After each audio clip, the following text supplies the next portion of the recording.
Welcome to Perfectville, your first place podcast for your Jaylen Waddle-less Miami Dolphins, part of the BLEAV Network, presented by Fanduel. I am Sam Marcoux, and wow, ladies and gentlemen, citizens of Perfectville, just when you think you've seen it all, just when you think you understand what Jon-Eric Sullivan and Jeff Hafley are doing with the 2026 Miami Dolphins, the whole game changes. The script gets flipped, and the Miami Dolphins trade one of their cornerstones, one of their own, in Jaylen Waddle to the Denver freaking Broncos. That's right. You heard it. The Penguin no longer waddling in the end zone for the Miami Dolphins. Instead, he is going to Mile High to join his friend Patrick Surtain II as a member of the Denver Broncos. The rich get richer. The poor have to pay the debt because the Miami Dolphins take on additional dead cap with Jaylen Waddle. They may have the worst wide receiving room to ever exist as it currently stands. And I think I speak for everybody, all Dolphins fans everywhere. We are in a state of shock over Jaylen Waddle, who we thought was going to be finally wide receiver one with Tyreek Hill being gone. Now, no longer with the Miami Dolphins. Malik Willis has one less weapon to throw the ball to. The Miami Dolphins have one less homegrown talent to tout as one of their own. I mean, there's so many angles to talk about right here. It is absolutely bananas in the town of Perfectville in the 305 because the Miami Dolphins yet again trade Jaylen Waddle to the Denver Broncos. Well, here's what we get here. So the Miami Dolphins, they are trading Jaylen Waddle and their 2026 fourth-round pick, number 111 overall. And in return, they are getting the Denver Broncos 2026 first-round pick, number 30 overall, their third-round pick, which is number 94 overall, and their fourth-round pick, number 130. So they're swapping fourth-round picks. They're picking up a third and a first for Jaylen Waddle, which, look, just looking at this, a first and a third for Jaylen Waddle is probably the right compensation. I don't have necessarily an issue, at least right off the bat, with the compensation for Jaylen Waddle. It seems fair. I just have an issue with the players because it's tugging at my heartstrings a little bit. My daughter, my soon-to-be 13-year-old daughter, is going to be absolutely devastated since Jaylen Waddle was her favorite player and probably still will be. And the Denver Broncos, believe it or not, is the team she hates more than anything else in the world. The Miami Dolphins take on $23.2 million in dead cap, which represents about $11.5 million of cap loss. Look, again, the compensation I think is fair, but the Miami Dolphins now hold over $100 million in dead cap in 2026, 108 to be exact. 35% of the adjusted salary cap for the upcoming season, second only to the New Orleans Saints. That is not company you want to be in when it comes to dead cap. We knew it was going to be a bad year anyway. Taking on additional dead cap for Jaylen Waddle, I'm not quite sure I get it. I'm not quite sure I understand the end game here. Yes, you do get draft capital. Yes, you're going to get even significantly younger. Maybe Jaylen Waddle wanted a trade. There were rumors a while back saying that Jaylen Waddle wanted out, although he seemed to suggest that that wasn't true himself. Either way, doesn't matter. He's on the Denver Broncos. The Miami Dolphins are now down to one Jaylen, that being Jalen Tolbert. I mean, this was a team that at one point had Jalen Ramsey, Jaylen Waddle, Jalen Phillips, and I think Jalen Rose, former NBA player, was probably on the sidelines rooting this team on. We had a lot of Jalen's. We had it locked down with Jalen's, and now we're down to one Jalen, who's a brand new Jalen on a one-year contract, and Jalen Tolbert. So just taking a look at this, the Dolphins, 2026 picks for the draft coming up. Round 1, pick number 11. Round 1, pick 30. Round 2, pick 43. Round 3, pick 75. Round 3, pick 87. Round 3, pick 90. Round 3, pick 94. Round 4, pick 130. Round 5, 151. And then 2 seventh-round picks, 227 and 238. They have 7 picks in the top 100. So, as we've been talking about, as we have been saying since the Jon-Eric Sullivan era became a thing here in Miami, Jon-Eric Sullivan is telling you exactly what he's going to do. He wants to cut out the culture, the cancer, and everything else that has defined the Miami Dolphins over the past several years. He is putting his stamp, he is putting his DNA into the South Florida football franchise. And that means making some difficult decisions. That means making, in some cases, unpopular decisions, like trading Jaylen Waddle to the Denver Broncos for a first and third round pick. I don't know that I agree with this, but he is on brand. Jon-Eric Sullivan is doing what he told you he was going to do. A lot of people are going to take a look at that interview that he did with Travis Wingfield, where he talked about the cornerstone players, and he had mentioned Patrick Paul. He had mentioned Devon Achane. He had mentioned Aaron Brewer.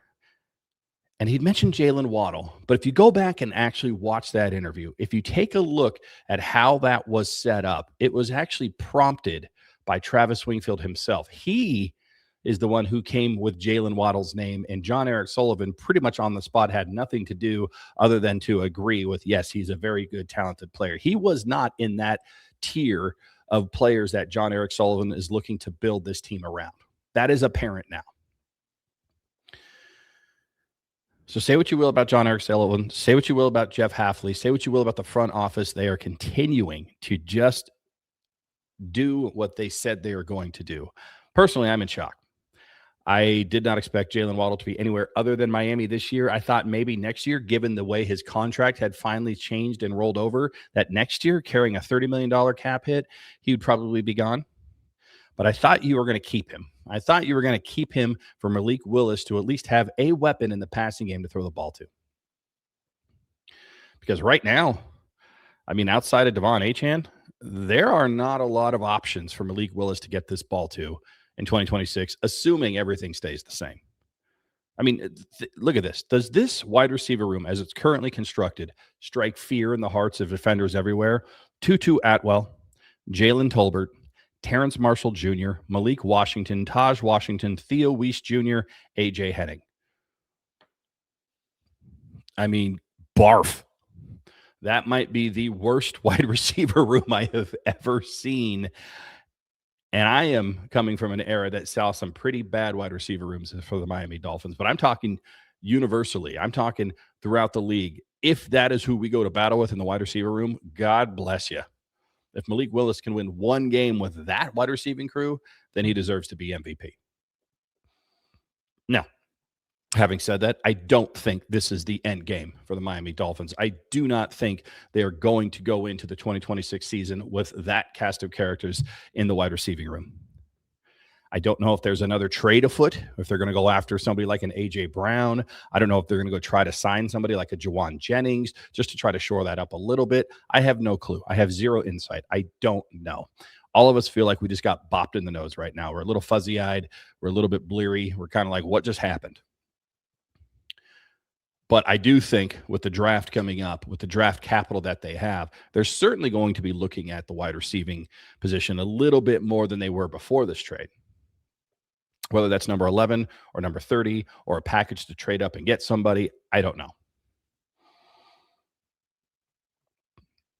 What I do know is that Jaylen Waddle, number 17, say what you will about what we traded to get up and get him a few years back. He is by far one of the most beloved players of the current and recent Miami Dolphins past.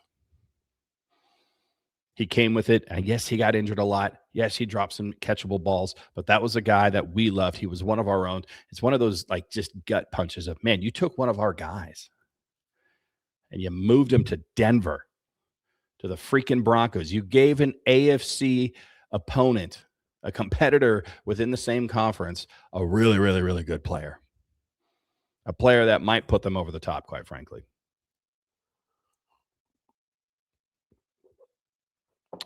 So I'm not sure what to feel. The brain tells me they got good compensation for him.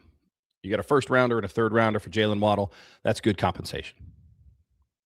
The brain tells me I know exactly what I almost called them the Packers, what the Miami Dolphins are doing in terms of rebuilding from the ground up. You're not just swapping out a couple of players. You are ripping everything out. You're ripping the guts out of this body, out of this organism, and saying, this is all cancerous. This is all poisonous. We will not get better until all of this is out of our system.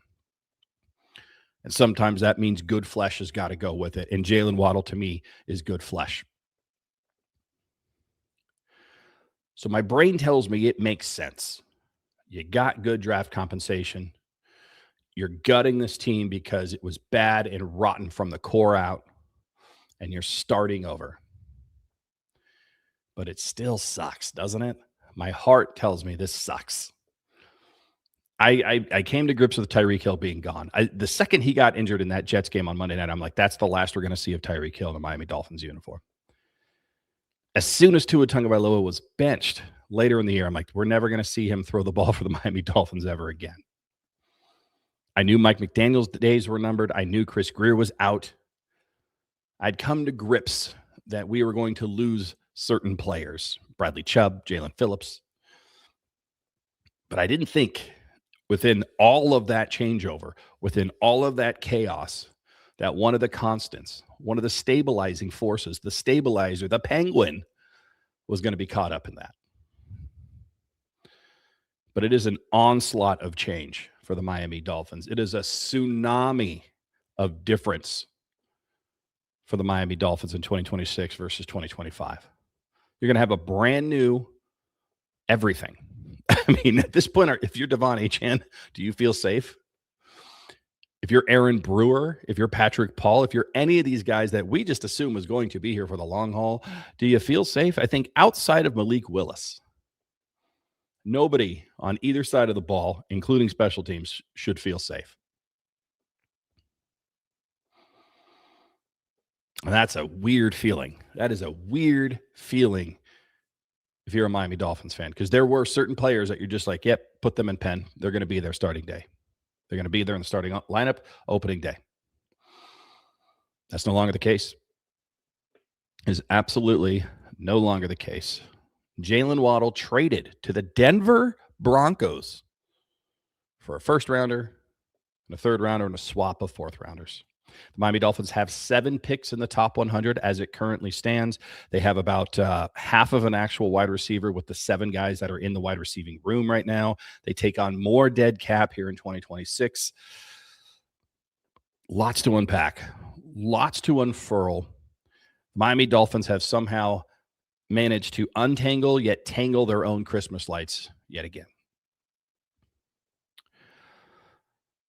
What you can do, I'm going to take a break. I need a minute. I'm going to drink some coffee. It is early here on the West Coast as the news is breaking about Jaylen Waddle being traded. I'm going to go take a break. I'm going to go take a look at the Fanduel Sportsbook, see what the odds are for the Miami Dolphins over-under wins in 2026 now that this news has broken. I'm going to adjust my mindset. I'm going to drink some coffee. You're going to listen to some ads. You're going to adjust. And then we're going to talk a little bit more about Jaylen Waddle. Almost an impromptu retrospective of Jaylen Waddle with the Miami Dolphins right after these words. Welcome back. Town of Perfectville, Sam Marcoux, BLEAV Network, presented by FanDuel. Check out the FanDuel Sportsbook today.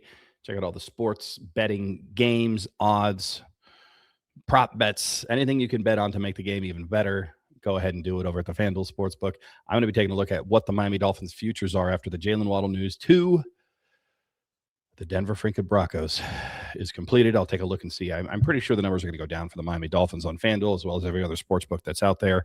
Speaking of Jaylen Waddle, this is wild to me. So Jaylen Waddle, drafted obviously in the first round, 6 overall, a number of years ago by the Miami Dolphins, beloved by just about everybody, both inside and outside of the organization, fans everywhere. His career with the Miami Dolphins comes to an end. He played 78 games, 373 receptions, 5,039 yards, 26 touchdowns.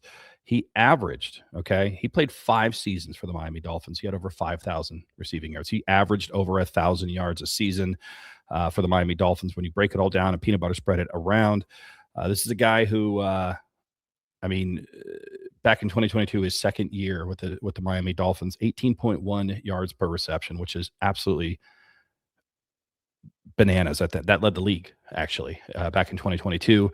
There's a guy when he paired with Tyreek Hill, with Tua Tagovailoa, his college roommate, getting him the ball in that Mike McDaniel offense that was designed to exploit the strengths of a Tyreek Hill and Jaylen Waddle. Almost unstoppable at times. I mean, just the speed, the ability to separate, the ability to secure the ball and then get upfield and get into the end zone was uncanny.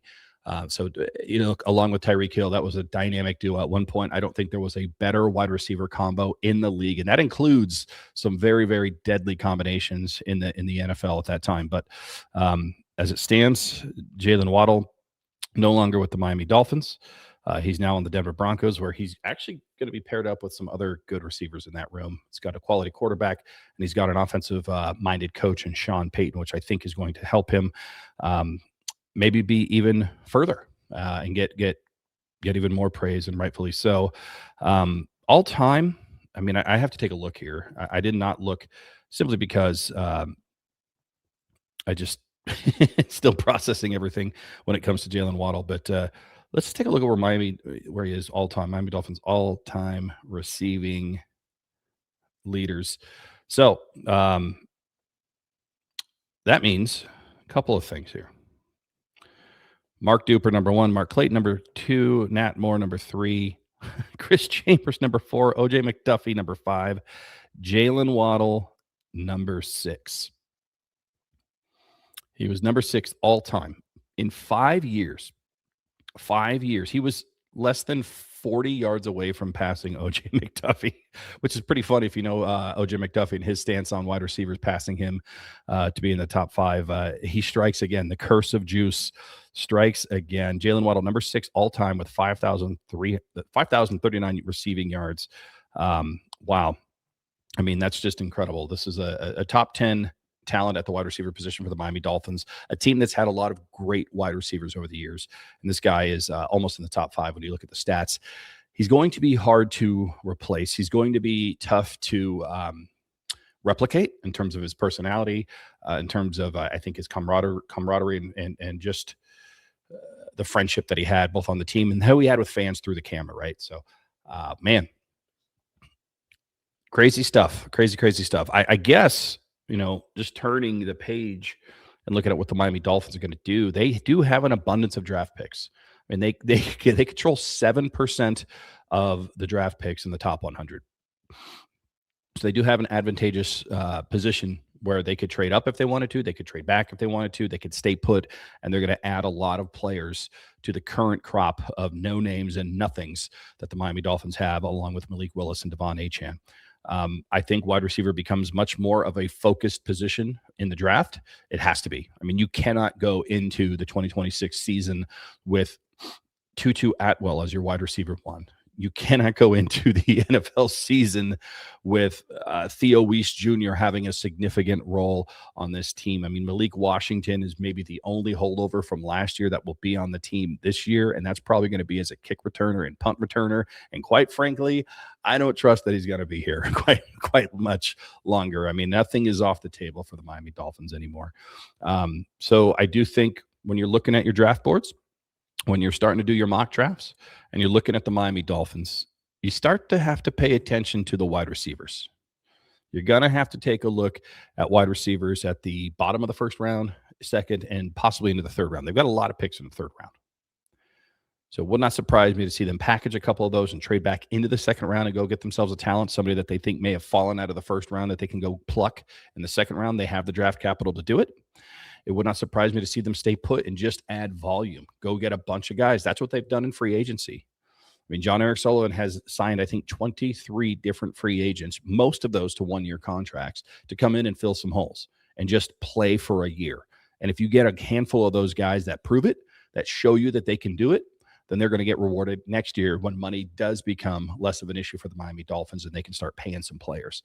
So maybe they keep all 7 of those draft picks in the top 100. Maybe they just flood the zone and go get as many players as they possibly can, best player available at just about every position, including wide receiver, and then just let them play on the field, see how it shakes out.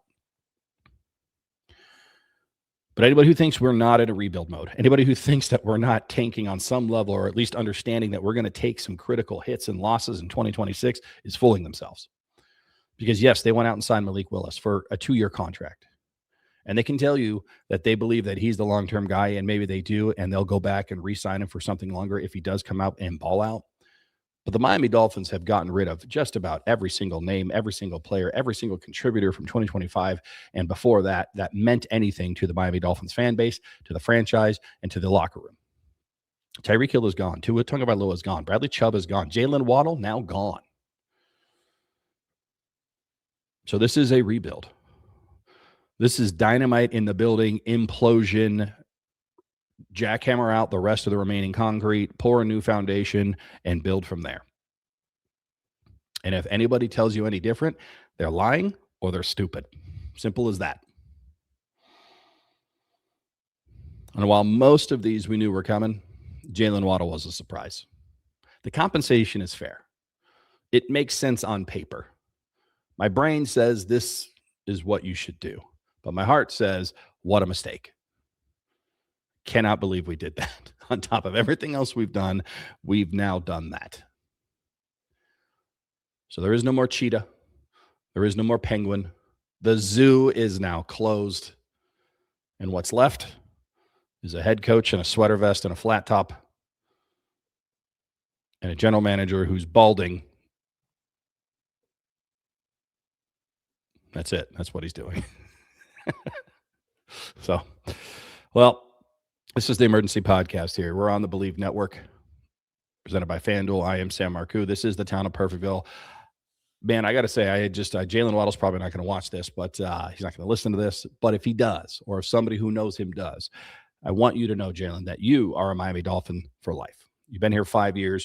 You're one of the best wide receivers that have ever laced it up for the Miami Dolphins. You gave us infinite amount of memories in 5 years. I wish you nothing but the best in Denver and wherever else your career takes you. I hope you win a Super Bowl. I hope you get everything that you have coming to you because you are a champion, my friend. Thank you so much for the memories. We appreciate you. Go win something. Go be great in Denver. We'll be rooting from afar. Just don't be great against the Dolphins, okay? Like maybe you can have one of those like weird rib back injuries that you seem to get every single game for the Miami Dolphins when you play the Miami Dolphins in the future. That would be helpful. If we could just hit you once and then you go to the sideline for half the game, just for old time's sake, that would be fantastic. But on behalf of myself, the entire town of Perfectville, everyone at BLEAV, presented by Fanduel, the only thing left to say to all the citizens of Perfectville, but specifically to Jaylen Waddle, is goodbye from Perfectville. Later.